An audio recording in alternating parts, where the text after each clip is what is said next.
नमस्कार, मैं आशा न्यूज आप तक में आप सभी का स्वागत है। आप सभी को 75वें स्वतंत्रता दिवस की हार्दिक शुभकामनाएं। 15 अगस्त का दिन हमारे भारत देश के इतिहास में बहुत महत्वपूर्ण है। इस दिन 1947 में भारत देश अंग्रेजों की गुलामी से आजाद हुआ। इस वर्ष भारत 75वें स्वतंत्रता दिवस मना रहा है।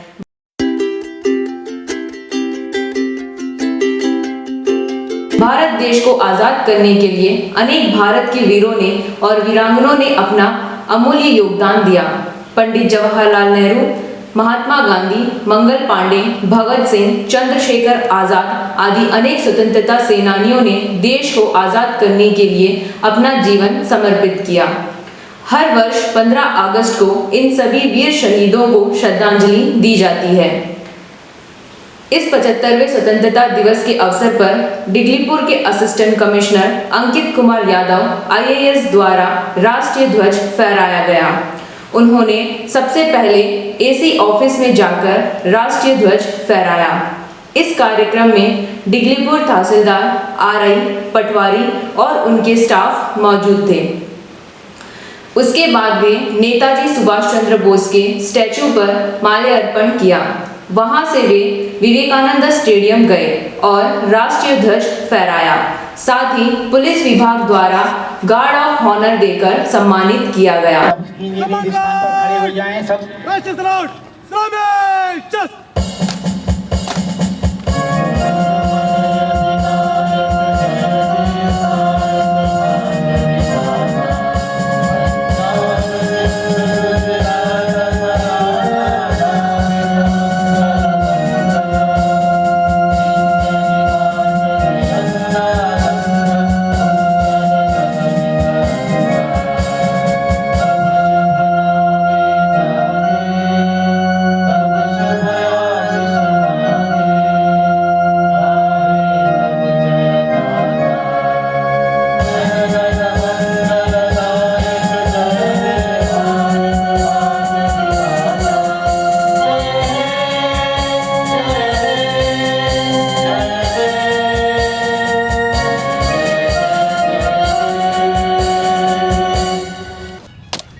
प्यारे द्वीपवासियों, आप सबको मेरा सादर नमस्कार। स्वतंत्रता दिवस के इस शुभ अवसर पर मैं अंडमान तथा निकोबार प्रशासन की ओर से आप सभी का अभिनंदन करता हूं और शुभकामनाएं देता हूं। वर्ष 1947 में आज ही के दिन हमारा देश भारत पराधीनता की जंजीरों से स्वतंत्र हुआ था। तभी से हर वर्ष यह दिन हर्षोल्लास के साथ राष्ट्रीय पर्व के रूप में मनाया जाता है। इस पावन अवसर पर हम अपने पूर्वजों, स्वतंत्रता सेनानियों, किसानों, मजदूरों, संविधान निर्माताओं, मातृभूमि की रक्षा में शहीद हुए वीर सैनिकों के बलिदानों को भी याद करते हैं, जिन्होंने देश की रक्षा में अपने सर्वस्व न्यौछावर कर दिया। हमारे देश के स्वतंत्रता संग्राम में इन द्वीपों का भी खास महत्व है। मैं भारत के उन महान सपूतों की जिन्होंने काला पानी की कठोर सजा देकर यहाँ भेजा गया था, उन सभी के प्रति श्रद्धांजलि अर्पित करता हूँ। यह द्वीप समूह एकता का अनूठा मिसाल है। आदिम जनजाति और भारत के विभिन्न प्रदेशों, भाषाओं और धर्मों के लोग यहाँ एक साथ मिलजुल कर रहते हैं, इसलिए इसे मिनी इंडिया भी कहा जाता है। जैसा कि आप सबको पता है कि विश्व भर में कोरोना वायरस या कोविड-19 नामक महामारी फैला हुआ है। लाखों लोग इसमें अपनी जान गंवा चुके हैं। सरकार द्वारा इस हर मुमकिन कोशिश किए जा रहे हैं। स्वास्थ्य कर्मी, पुलिसकर्मी तथा सभी सरकारी विभाग एवं समाज सेवी दिन रात लोगों की सेवा के लिए तत्पर हैं। इस कठिन समय में हमें भी उनका साथ देना है और अपना धैर्य बनाए रखना है। लॉकडाउन के दौरान आप लोगों ने काफी हिम्मत दिखाई और धैर्य का परिचय दिया। इसे आगे भी जारी रखना है। पूरे देश के साथ साथ हमारे द्वीपों में भी टीकाकरण अभियान जोर शोर से चल रहा है। फिलहाल 18 वर्ष से अधिक उम्र के लोगों को टीका लगवाया जा रहा है। आशा है कि जल्द ही 18 वर्ष से कम उम्र के लोगों को टीका लगवाया जाएगा। टीकाकरण होने के बावजूद हमें सावधानी रखनी होगी और हमारे प्रधानमंत्री द्वारा दिया गया मंत्र दवाई भी और कड़ाई भी का अनुपालन करना होगा। आज के दिन हमें यह प्रतिज्ञा करनी है कि हम अपने देश की रक्षा और विकास में अपना पूरा सहयोग प्रदान करें। कोविड महामारी के बावजूद सरकार, प्रशासन, जनप्रतिनिधियों तथा स्थानीय लोगों के सफल प्रयासों से यह द्वीप समूह तेजी से विकास कर रहा है और हर क्षेत्रों में प्रगति कर रहा है। उत्तर अंडमान में अंडमान तथा निकोबार प्रशासन के विभिन्न विभागों की शाखाएं कार्यरत हैं। अब मैं उन गतिविधियों और उपलब्धियों पर संक्षिप्त प्रकाश डालना चाहूँगा जो कोविड-19 महामारी के दौरान कार्यबद्ध होने के बावजूद हमारे प्रशासन के विभिन्न विभागों ने हासिल की। सबसे पहले मैं राजस्व विभाग की उपलब्धियों को आपके समक्ष रखना चाहूँगा। सहायक आयुक्त कार्यालय के अंतर्गत तहसील कार्यालय तथा विकास के संबंधित कई लाइन डिपार्टमेंट भी कार्यरत हैं, जिनकी मॉनिटरिंग और सुपरविजन स्वयं सहायक आयुक्त डेवलपर द्वारा किया जाता है। विगत जनवरी से अब तक राजस्व मामले से संबंधित विभिन्न विषयों के कुल 416 मामले निपटाए गए तथा विभिन्न प्रकार के 1057 प्रमाण पत्र जारी किए गए। विभाग द्वारा 36 विवाह पंजीकरण, 4 खतरनाक रूप से खड़े पेड़ों को काटना, 11 भूमि पंजीकरण तथा 137 म्यूटेशन का कार्य भी किया गया। जनता से सीधे डीलिंग वाले इन सभी मामलों पर ध्यान देकर कम से कम समय पर इसे निपटाया जाता है, जिससे क्षेत्र के लोगों को अच्छी प्रशासनिक सेवाएं प्राप्त हों। इसके अलावा कोरोना महामारी के रोकथाम के लिए इस क्षेत्र में लगभग 366 कॉर्डन ऑफ जोन्स बनाया गया, जिसका प्रबंधन भी बेहतर ढंग से किया गया। इसके अलावा दक्षिण अंडमान से आए लगभग 1317 यात्रियों को 7 दिनों के लिए अलगाव अनिवार्य किया गया।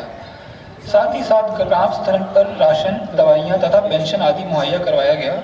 इस दौरान इस क्षेत्र में आवश्यक सामग्री जैसे अनाज, ईंधन तथा पेंशन आदि की आपूर्ति पर विशेष ध्यान देने के लिए round the clock covid control room स्थापित किया गया। दूर दराज के क्षेत्र जैसे पश्चिम सागर, काला पहाड़, अंबरचढ़ आदि जगहों पर रहने वाले लोगों के लिए मोबाइल वैक्सीनेशन कैंप का सफल आयोजन भी किया गया। महामारी जिससे अधिक ना फैल पाए, इसके लिए सुभाषग्राम बाजार के लोगों के साथ एक साथ आने में प्रतिबंध लगाया गया, जिससे सभी ग्रामवासी अपने पारी के अनुसार ही आवश्यक सामानों के लिए बाजार आए। इससे कोविड-19 फैलने के संबंध में बेहतर परिणाम देखने को मिला।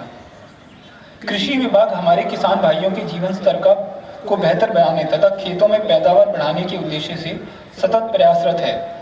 विभाग जैविक कृषि के लिए क्षेत्र के किसानों को हमेशा प्रोत्साहित करता है।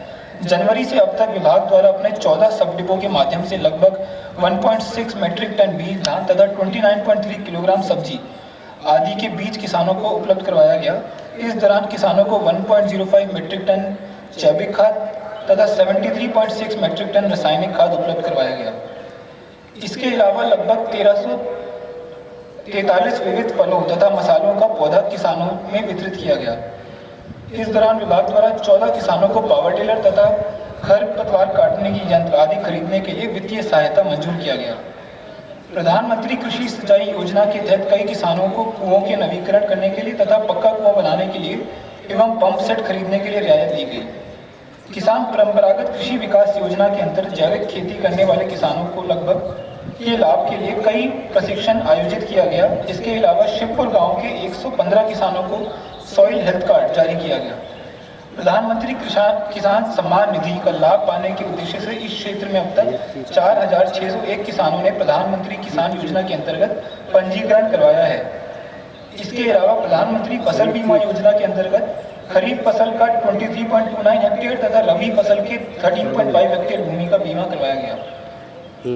डिगलीपुर क्षेत्र में स्वास्थ्य विभाग एक सामुदायिक स्वास्थ्य केंद्र तथा 3 प्राथमिक स्वास्थ्य केंद्र तथा 17 उप केंद्र के माध्यम से इस क्षेत्र के लगभग 50,000 नागरिकों को बेहतर चिकित्सा सेवा उपलब्ध कराने के लिए भरसक प्रयासरत है।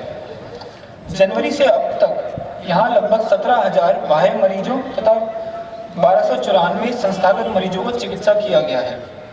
इस दौरान यहाँ लगभग 181 प्रसूति माताओं का सफलतापूर्वक प्रसव करवाया गया है, जिसमें से कई मरीज कोविड पॉजिटिव थे। साथ ही इस सामुदायिक स्वास्थ्य केंद्र द्वारा 223 गर्भवती माताओं का अल्ट्रासोनोग्राफी परीक्षण भी किया गया है। इस अवधि में परिवार नियोजन कार्यक्रम के अंतर्गत 65 ऑपरेशन एवं विभिन्न प्रकार की अन्य सेवाएं भी प्रदान किया गया है। यहाँ के जटिल रोगग्रस्त 85 मरीजों को बेहतर चिकित्सा उपलब्ध कराने के उद्देश्य से उपलब्ध साधनों के माध्यम से पोर्ट ब्लेयर स्थित जीबी पंत हॉस्पिटल भेजा गया। कोविड-19 महामारी के बचाव के संदर्भ में विभिन्न गांवों में 12 स्वास्थ्य शिविर आयोजित कर कोविड रोधी टीकाकरण किया गया। इस दौरान जो भी मरीज अस्पताल आने में असमर्थ थे उन्हें घर पर दवाई पहुंचाया गया। इस क्षेत्र में कोविड रोधी टीकाकरण का कार्यक्रम बेहतर रूप से किया जा रहा है। इस दौरान सीएचसी में 4 वेंटिलेटर तथा 102 ऑक्सीजन कंसंट्रेटर उपलब्ध हुआ है, जिससे लोगों को बेहतर चिकित्सा सुविधा प्राप्त हुआ। इसके अलावा विभाग द्वारा दुलारी स्कीम के तहत 241 बालिकाओं का पंजीकरण किया और 64 बालिकाओं को इस स्कीम के अंतर्गत फिक्स्ड डिपॉजिट जारी किया। प्रधानमंत्री जन आरोग्य योजना आयुष्मान भारत के अधीन इस क्षेत्र में 1897 लाभार्थियों के लिए ई कार्ड बनवाया गया तथा और भी 1558 आवेदनों को ई कार्ड बनवाने के लिए प्रभारी आयुष्मान भारत के पास भेजा गया है। इस सामुदायिक स्वास्थ्य केंद्र में 3 विशेषज्ञ चिकित्साओं एवं एक दंत चिकित्सक की तैनाती हुई है। आशा है भविष्य में इस क्षेत्र में स्वास्थ्य सुविधा और भी आधुनिक एवं विकसित होगी। डिगलीपुर जोन में कुल 62 सरकारी और 6 प्राइवेट स्कूल हैं, जिसमें लगभग 9075 विद्यार्थी अध्ययन कर रहे हैं, जिनमें से सरकारी स्कूलों में 7492 एवं निजी स्कूलों में 1583 विद्यार्थी हैं। इस वर्ष कोरोना की वजह से हमें शिक्षण संस्थाओं को बंद रखना पड़ा, लेकिन उपलब्ध संसाधनों के माध्यम से जहां तक हो सके शिक्षकों ने शिक्षण कार्य जारी रखा, जिससे विद्यार्थियों को कम से कम नुकसान हो। साथ ही साथ इस दौरान बच्चों को निःशुल्क पाठ्य पुस्तकें तथा अन्य सामग्रियां घर पर ही आपूर्ति किया गया। डिगलीपुर जोन में एक स्थानीय निकाय को विद्यालय सहित सभी सरकारी विद्यालयों में मिड डे मील योजना कार्यान्वित किए जा रहे हैं, जिसमें लगभग 6047 विद्यार्थी लाभान्वित हो रहे हैं। सभी माध्यमिक तथा उच्च माध्यमिक विद्यालयों में आपदा प्रबंधन के संबंध में मॉक ड्रिल तथा स्वच्छता अभियान के कार्यक्रम आयोजित किया गया। इसके अलावा अंतर्राष्ट्रीय योग दिवस के अवसर पर 21 जून 2021 को महामारी के चलते सभी विद्यालयों के विद्यार्थियों को घर में रहकर योग, परिवार की संग योग अवधारणा के साथ योगाभ्यास का आयोजन किया गया। कोरोना महामारी के दौरान शिक्षा विभाग के कर्मचारियों ने स्वयं सेवक के रूप में प्रशासन का भरपूर सहायता किया। अंडमान लोक निर्माण विभाग द्वारा जलापूर्ति, भवनों एवं सड़कों का निर्माण एवं मरम्मत के कार्य प्रतिवर्ष की तरह इस वर्ष भी किए गए हैं। पिछले दिनों विभाग द्वारा खुदीरामपुर में एक आरसीसी ब्रिज का निर्माण कार्य, राधानगर 2 प्राथमिक विद्यालय के टॉयलेट ब्लॉक तथा सुभाषग्राम बाजार से मधुपुर जाने वाले सड़क पर 300 मीटर सड़क को मरम्मत करने का कार्य संपन्न किया।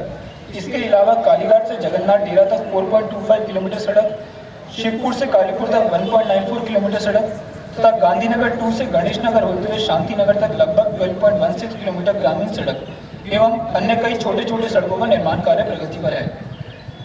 राजकीय माध्यमिक विद्यालय मोहनपुर में 4 तथा राजकीय माध्यमिक विद्यालय शिवपुर में 8 कक्षाओं का निर्माण किया जा रहा है। इसके अलावा श्रीनगर स्वराजग्राम वार्ड संख्या 3, कालीघाट, तालबगान 2 एवं परांगड़ा में आंगनवाड़ी केंद्र का निर्माण कार्य किए जा रहे हैं। जलापूर्ति को बेहतर करने के लिए लक्ष्मीपुर, मधुपुर में पाइपलाइन बिछाई जा रही है तथा आवश्यकता अनुसार टंकों का निर्माण भी किया जा रहा है। इसके अलावा विभाग द्वारा अन्य कई कार्य भी किए जा रहे हैं। द्वीपों की सुरक्षा पर्यावरण एवं वन पर निर्भर है। वन एवं वन्य जीवों की रक्षा करने तथा यहाँ की जैव विविधता को बनाए रखने के लिए वन विभाग तत्परता से कार्य कर रहा है। हमेशा की तरह विभाग द्वारा आम जनता को उनकी मांग के अनुसार बांस, बल्ली, खंभे, जलावन लकड़ी, बेंत और छप्पर के लिए पत्ते आदि की आपूर्ति की गई। स्थानीय लोगों को चीरा हुआ लकड़ी आपूर्ति हेतु विभाग द्वारा जनवरी 2021 से अब तक एरियल पे स्थित MS समरियास ट्रेडिंग कंपनी को 177.5 क्यूबिक मीटर एवं बेटापुर स्थित बेटापुर सॉमिल को 130.57 क्यूबिक मीटर राउंड लॉग उपलब्ध कराया गया। इसके अतिरिक्त विभाग द्वारा 2004 में आए भयंकर आपदा भूकंप व सुनामी के कारण प्रभावित मैंग्रोव वनस्पति को रीजनरेट करने के लिए इस वित्तीय वर्ष में 2 हेक्टेयर क्षेत्र को प्रस्तावित किया गया था, जो संपूर्ण हो चुका है। साथ ही साथ डिगलीपुर खंड के विभिन्न क्षेत्र में लगभग 198 हेक्टेयर भूमि पर विभिन्न प्रकार के वन संपदा को रीजनरेट करने के लिए काम किया जा रहा है। वन संपदा की रक्षा हेतु वन विभाग हमेशा सतर्क एवं तत्पर रहता है, फिर भी कुछ शरारती तत्व द्वारा वन संपदा को अवैध दोहन किया जाता है। स्थानीय वन विभाग के कर्मचारी इस दौरान लगभग 23 वन्य अपराध के मामले दर्ज किए हैं और लगभग 83,000 रुपये मूल्य का 1.46 मीटर क्यूब चीरा हुआ पड़ाग लकड़ी तथा 12,000 रुपये मूल्य का 0.5 क्यूबिक मीटर हार्डवुड जब्त किया।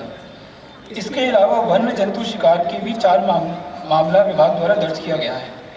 इको टूरिज्म के अंतर्गत वन विभाग ने डिगलीपुर के स्मिथ आइलैंड, रामनगर और कालीपुर में बेसिक इको टूरिज्म सुविधाएं विकसित की हैं।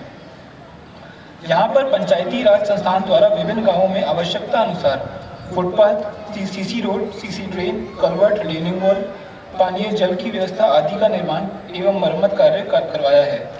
रविंद्रपल्ली, शिवपुर, डीवी ग्राम, दुर्गापुर, नवाग्राम, गांधीनगर, परांगरा आदि क्षेत्रों में कम्युनिटी सैनिटरी कॉम्प्लेक्स बनवाया गया है। डिगलीपुर उप प्रभाग में जिला परिषद द्वारा क्षेत्र में इंफ्रास्ट्रक्चर डेवलपमेंट के कार्य किए गए, जिसमें क्षेत्र में सड़क, footpath, CC drain, youth club आदि का रेनोवेशन और निर्माण कार्य शामिल है।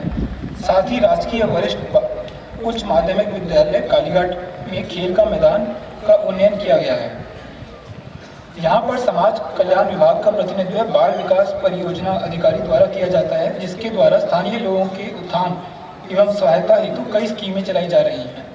इन स्कीमों के अंतर्गत बच्चों और गर्भवती महिलाओं, बालिकाओं, वृद्धों, दिव्यांगों और विधवाओं को आर्थिक और पोषाहार सहायता प्रदान किया जाता है।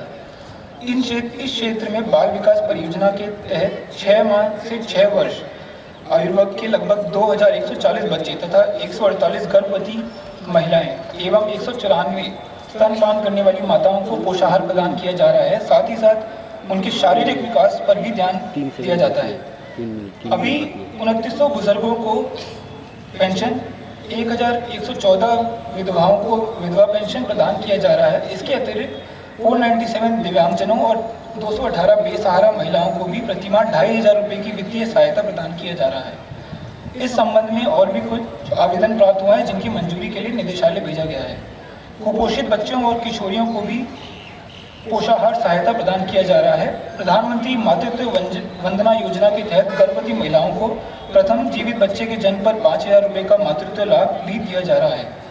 जनवरी से अब तक 85 लाभार्थियों को इस योजना के अंतर्गत लाभ प्राप्त हुआ है। इसके अलावा इस विभाग में आंगनवाड़ी कार्यकर्ताओं ने कोविड-19 महामारी के दौरान बेहतर सेवाओं का नमूना प्रस्तुत किया है। उन्होंने घर घर जाकर लोगों की स्वास्थ्य संबंधी जानकारियां इकट्ठा किया एवं लोगों को आवश्यकता अनुसार मास्क, सैनिटाइजर तथा अन्य सेवाएं प्रदान की। खेल एवं युवा कार्यक्रम को बढ़ावा देने के उद्देश्य से डिगलीपुर में सहायक निदेशक खेल का कार्यालय देखता है।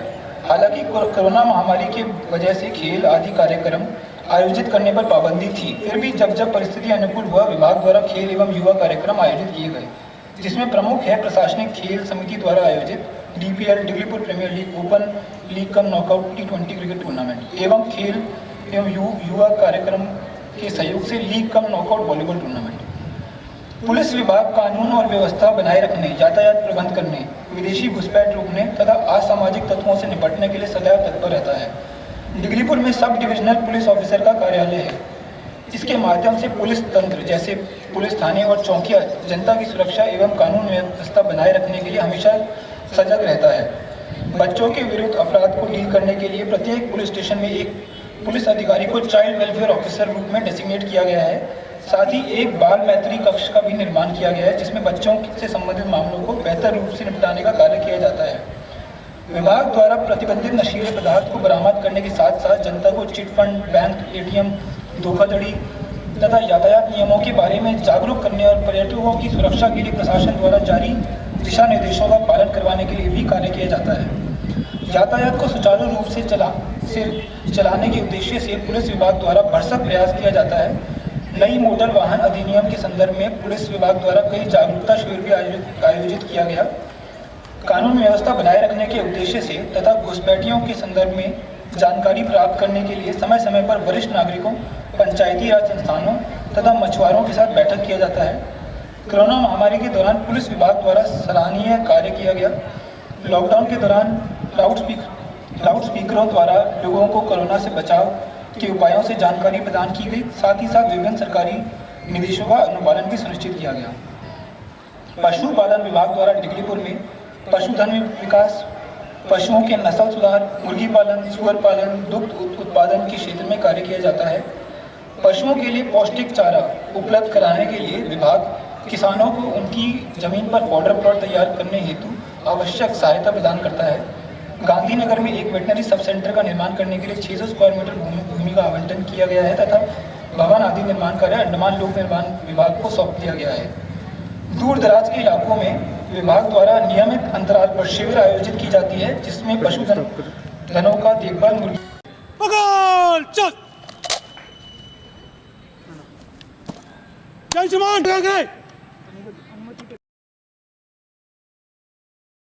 मणिपुर के विकास कार्यों पर भी प्रकाश डालें।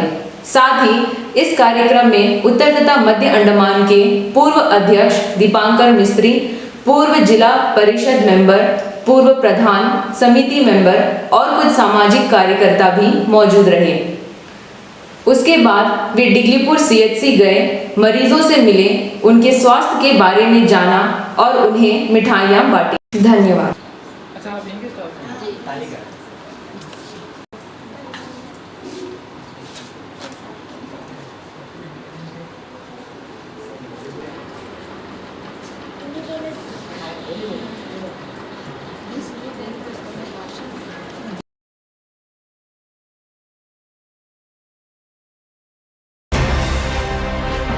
अंडमान से जुड़ी सभी छोटी बड़ी खबरें देखने के लिए हमारे अपने न्यूज आज तक यूट्यूब चैनल को सब्सक्राइब करें और बेल आइकॉन प्रेस करना ना भूलें। हमारा अपना न्यूज आज तक, अब सच देखेगा अंडमान।